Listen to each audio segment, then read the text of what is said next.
తాకట్లో ఉన్న మీ బంగారాన్ని విడిపించి ఆ రోజు ఆన్లైన్ రేటుకి కొంటాం. Sharma gold company. నమస్కారం అండి. సుమన్ టీవీ ప్రేక్షకులందరికీ శ్రీ పరాభవనామ సంవత్సర యుగాది శుభాకాంక్షలు. మరి ఉగాది అనగానే అందరికీ గుర్తొచ్చేది రాశి ఫలాలు. మా జాతకం ఎలా ఉంది, ఈ సంవత్సరం ఎలా ఉండబోతోంది తెలుసుకుందాం. వివరించేందుకు మనతో పాటు ఉన్నారు శ్రీ జగదాంబ త్రిశక్తి పీఠం పీఠాధిపతులు తాళ్ళూరి బనారస్ బాబు గురూజీ.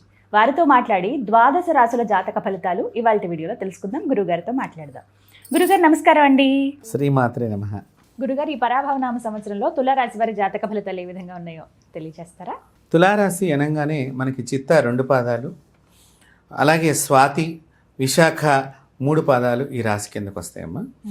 ఈ సంవత్సరం ఈ రాశి వారికి ఉద్యోగ ప్రయత్నాల్లో చాలా మంచి ఫలితాలను ఎదురు చూసే అవకాశం కనిపిస్తుంది. ఈ సంవత్సరం చాలా మందికి ఉద్యోగ ప్రాప్తి ఉద్యోగంగా అలాగే వ్యాపారస్తులకు కూడా మంచి పురోగతి కనిపిస్తోంది. ఉన్నత విద్య కోసం చేసేటువంటి ప్రయత్నాలు, విదేశంకి వెళ్ళి చదువుకోవాలి అని బాగా ఎప్పటి నుంచో పెండింగ్ ఉన్నవాడు ఈ సంవత్సరం వాళ్ళ కోరిక నెరవేరబడుతోంది. అంటే మేము లాస్ట్ ఇయర్ ప్రయత్నం చేసాం, అంతక్రితం ఇయర్ ప్రయత్నం చేసాం, అది సక్సెస్ కాలేదు అనుకున్న వాళ్ళందరూ ఈసారి మీరు రెడీగా ఉండవచ్చు, వీసా వచ్చేస్తుంది, విదేశం వెళ్ళిపోతారు. అంతటి ఆనందం అని. బ్యాంకింగ్ రంగాల వారికి కూడా చాలా బాగుంది ఈ సంవత్సరం. బ్యాంకులో పనిచేసేటువంటి వాళ్ళకి, అలాగే బోధించేటువంటి విషయంలో ఉండేటువంటి వారికి, అలాగే ప్రింటింగ్ రంగం వాళ్ళకి, ప్రింటింగ్ ప్రెస్ నడుపుకుంటున్నాము లేదా ఏదో ప్రింటింగ్ బిజినెస్ చేస్తున్నాము, అలాగా రకరకాలుగా దానిలో కూడా ఉంటాయి, వాళ్ళందరికీ కూడా బాగుంది.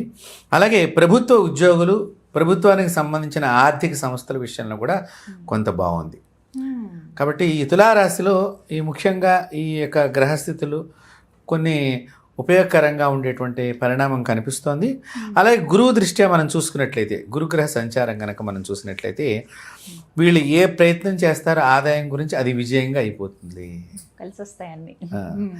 అలాగే అధికారము, హోదా, గౌరవ ప్రతిష్టలు అన్నీ కూడా పదవులు అందుకుంటానికి అవకాశం ఎక్కువ ఉంది తులారాశి వారికి.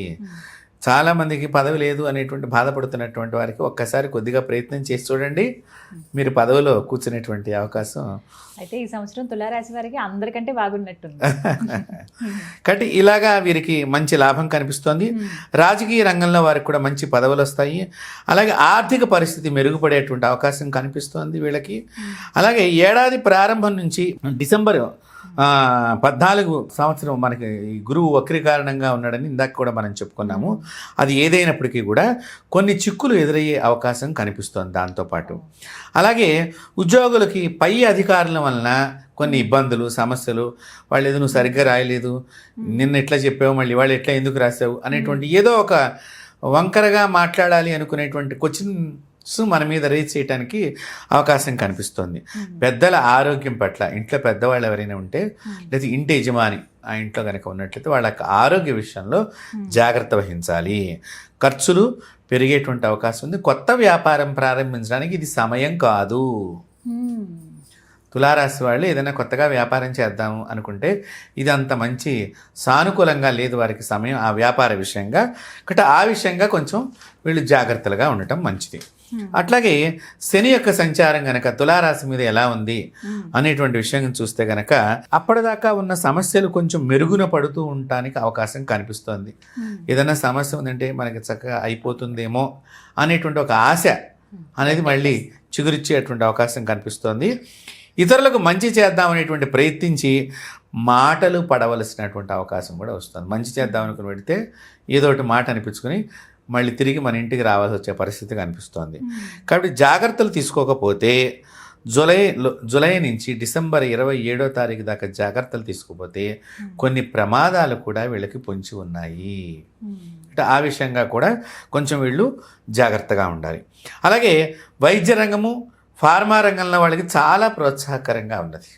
అంటే మెడికల్ ఉత్పత్తులకు సంబంధించిన ఏదైనా మందు బిళ్ళలు తయారీ కంపెనీ కానివ్వండి, లేకపోతే మన వైరస్కి సంబంధించిన టీకాలకు సంబంధించినటువంటి మెడికల్ ఫార్మ్ అంటే అవన్నీ వస్తాయి దాని కిందకి. వాళ్ళకి కొంచెం అనుకూలత ఈ సంవత్సరం తులారాశి వారికి ఆ డిపార్ట్మెంట్స్లో ఉన్న వాళ్ళకి అనుకూలం కనిపిస్తోంది. ఇక మనము రాహుకేతువులు ఎట్లా ఉన్నాయి ఈ రాశి మీద అని కనుక ఆలోచిస్తే ప్రమాదం వాటిల్లేటువంటి అవకాశం చాలా దగ్గరగా ఉన్నది. ఏ రకంగా అంటారు? అంటే ప్రయాణాలు రీత్యా కానివ్వండి, ఏదైనా కొంచెం ఇబ్బందులు, తొందరగా ఏదైనా సమస్యలు వచ్చేటువంటి ప్రమాదాలు కానివ్వండి వాళ్ళకి ఉన్నాయి. అలాగే క్రయ విక్రయాల్లో జాగ్రత్తలుగా ఉండాలి. ఏదైనా అమ్మే విషయం కానివ్వండి, ఇప్పుడు ఇల్లు అమ్ముదాం అనుకున్నాం, ఆ విషయంలో కూడా మోసపోవడానికి అవకాశం ఉంది. లేదా ఏదైనా స్థలం కొనుక్కుందాం, ఆ విషయంలో కూడా అంటే ఏంటి, ఆ స్థలం డబల్ రిజిస్ట్రేషన్ అయ్యి ఉండొచ్చు.